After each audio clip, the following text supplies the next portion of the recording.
This is a response to T.I.'s rant about the blacks who are meeting with Donald Trump. Mr. T.I., you are a rapper, you made a whole lot of money, and you are attacking black leaders, people of the black community, just because they meet with Donald Trump. It's kind of hypocritical of you, thinking that these black leaders are somehow backstabbing the black community because they're betraying your Democrat Party values because you got paid by the Democrat Party to demoralize the black community for so many years. And now it's time for you to get your own medicine. You are the one being isolated right now. Blacks are tired of the violence that you have sown into the black community. We are tired of the rap music that you put out. Everything you put out is to destroy the black family. And you make big bucks for destroying the black family. But you want to attack black leaders because they want to bring solutions to the black community. And you want to attack them. You know why you want to do that? Because you're trying to protect your turf, your drug turf, so to speak.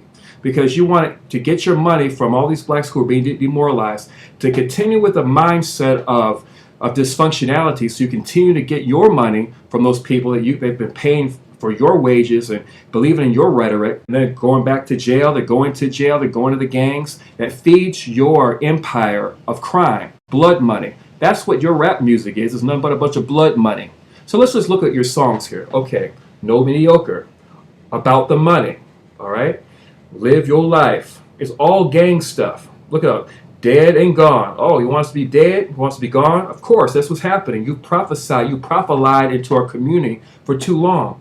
All you rappers who promote death, violence, gangs, what's up with you? What's wrong with your brain? Why don't you get a job? Oh, you probably can't get a job because you've been smoking that weed because you believe the lie that they said weed was good for you. But now you have a hard time thinking and concentrating. You're having some issues. And now you want more people, because misery loves company, you want more people to be miserable in that weed and be crime-ridden because now you can't think, you can't get a job. Now what you got to resort to? Crime. And this is what you're promoting. This is the degradation of the black community. It's time for it to stop. And you're attacking Martin Luther King Jr.'s son just because he wants to bridge the gap and he wants to provide opportunities for the black community. We've had a black president that you supported, T.I. We have had a 58% increase of black Americans that are on food stamps under Obama. We've had a 20% increase, black Americans, out of the labor force under Barack Obama. Hillary says she'll continue those policies. Are black Americans better off under Barack Obama?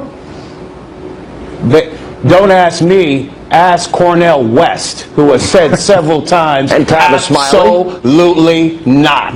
All right? But this is larger than the president.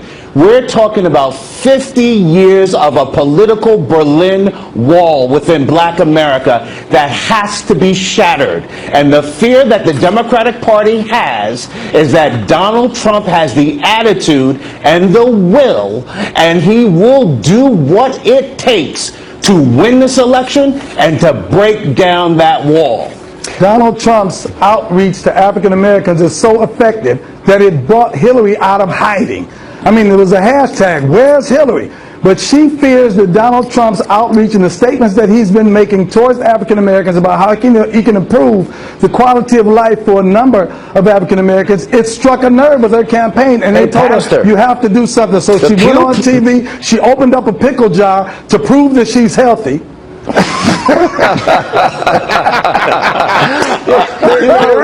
There is a good one. That's a good So one. now we don't have any more health concerns. They should have gave her John Mayonnaise, a Miracle Whip, and see if she could open that. It's time to break with the bitter failures of the past and to embrace a new, inclusive, and prosperous American future. A future of success, togetherness, and unity. A future of fixing our inner cities and our African American areas of this country that have been treated so badly.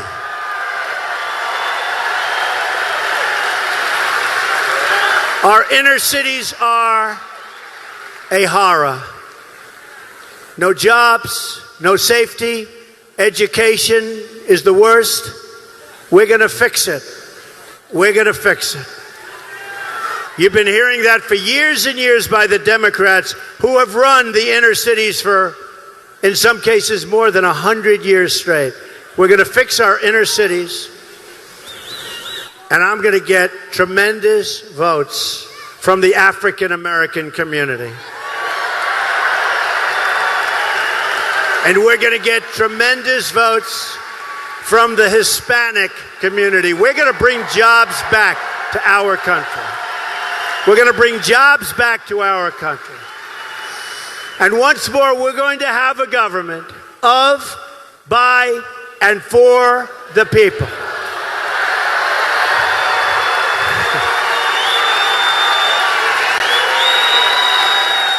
Black poverty all over America, and you're good with that? You're good with that. And we had the first black president, mind you, but that was your president that you supported. That was many of our presidents that we support. But you know, it didn't work out, okay? It just did not work out. Many of us blacks wanted change. We wanted the end to the violence because we don't want people like you telling our kids to become a thug and violent and be in gangs and have 60,000 women and a billion STDs in our communities. We're tired of that. All in your music is talking about gang stuff, talking about violence, it's talking about degrading women. And you're talking about Trump degrading women? What hypocrisy. This is what happens. This is what I'm saying.